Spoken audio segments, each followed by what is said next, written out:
I didn't hear the chainsaw at first. What I heard was a squirrel screeching like it had seen the devil himself. I ran outside in nothing but a robe, hot coffee sloshing down my leg, and froze. There, standing on my lawn like she owned it, was my neighbor across the hedge, Linda. And in her hands, a gas-powered chainsaw, revving like it belonged in a horror movie. She was hacking into my 15-foot hedges like they were weeds. Limbs flew, greenery rained down, and she looked pleased with herself. Those hedges weren't just plants. My grandfather planted them. They were home to birds, squirrels, and a rabbit with more attitude than most people I know. And they were the only thing keeping Linda from glaring straight into my living room every morning while she did yoga with her blinds wide open. She screamed something about her right to sunlight and visual consistency for the community. Before I could even grab my phone, half my privacy wall was a mangled mess. I demanded she stop.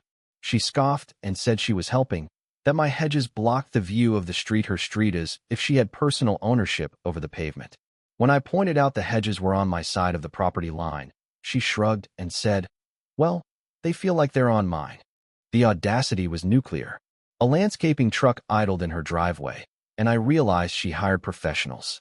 Without knocking, without asking, she paid strangers to trespass and destroy something she didn't own. I called the police. They said it was a civil matter. By the time I hung up, her crew was already hauling the remains away like a mafia cleanup team.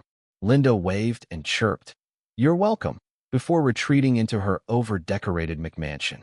I stared at the destruction and could already see straight into her aggressively floral kitchen wallpaper. I didn't need to know that wallpaper existed.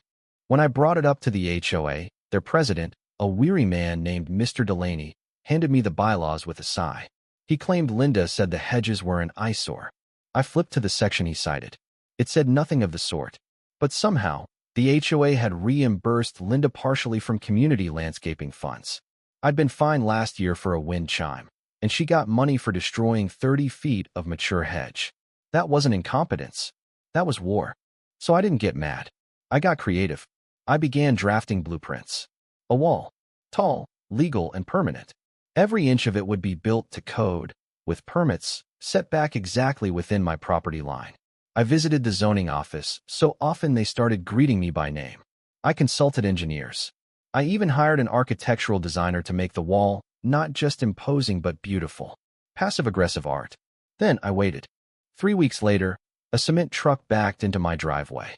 Linda came barreling out in her lemon-colored robe. "What's this?" she snapped. "Just replacing what you stole," I replied, handing her a laminated copy of my permit. Her face twitched. She threatened to call her cousin at City Hall. I smiled.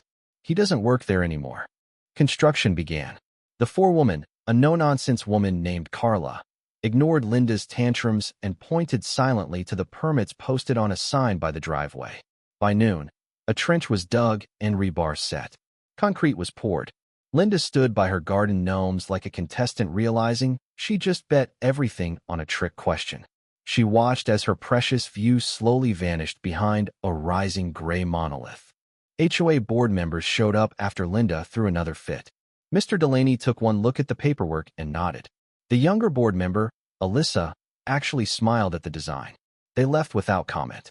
Linda screeched harassment claims. Carla reminded her that interfering with construction was a labor code violation. Linda sputtered something about OSHA. Carla encouraged her to make the call. As the wall grew, so did my reputation. Neighbors started stopping by to compliment it. One man, Jack, told me Linda once reported his koi pond as a mosquito threat. Another neighbor said she saw Linda scream at a delivery driver for parking in front of her mailbox. Suddenly, I wasn't the guy building a wall. I was the guy standing up to Linda. Then Linda tried an emergency HOA vote.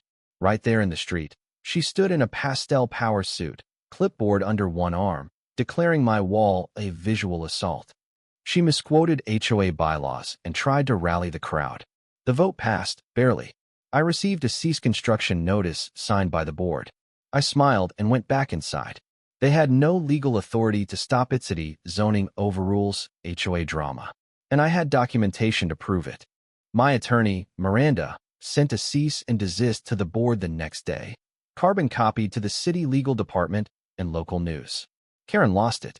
She put up a sign in my yard that said, "Wall of Shame," complete with devil horns drawn on a caricature of me. I laughed harder than I should have. But things got serious when I received a tip Linda was trying to get my permit revoked through her contacts on the city council. Unfortunately for her, the city now had a file on Linda's own violations: unpermitted landscaping, reimbursement fraud, and a fence that encroached 3 feet onto my property. I filed an encroachment notice with the city, attached the survey results, and let it simmer. Eventually, Linda cracked. I found her trying to climb a ladder to peek over the wall and falling into her flower bed. Her dog barked. She didn't say a word. The wall was nearly done. I added lights to my side, climbing vines, and a stone plaque: "Good fences make great neighbors." She read it the next day, and for once, she didn't yell. She just went inside. Then came the lawsuit. Linda sued me for emotional distress. Said the wall boxed her in, traumatized her dog, and disrupted her chakras. I countersued. In court, I presented video of her cutting the hedges, audio of her saying, "What's he gonna do? Sue me for leaves?" and emails showing she got reimbursed. The judge dismissed her case and ruled in my favor. She owed me damages, legal fees, and replanting costs. But I wasn't done. Due to the fines, the HOA had to vacate their leased office space. I quietly partnered with 2 neighbors and bought the building. We turned it into the Elmwood Peace and Wellness Center. Gardening workshops, meditation classes, neighborhood events. And beneath the sign, a line in small print: "Respect begins with boundaries." Linda saw it. She took pictures. She paced. She tried to get contact info for the new owner. Joke's on her. It was me. Slowly, she faded from neighborhood life. No more newsletters. No more brunches. No more LED signs. Her yard grew messy. Her roses wilted. And then one day, I saw her painting her side of the wall, not in protest, but in a soft, uneven coat of blue. No speeches. No threats. Just paint and silence. Maybe she was surrendering. Maybe she was healing. I didn't care. I tended my ivy. My wall stood tall.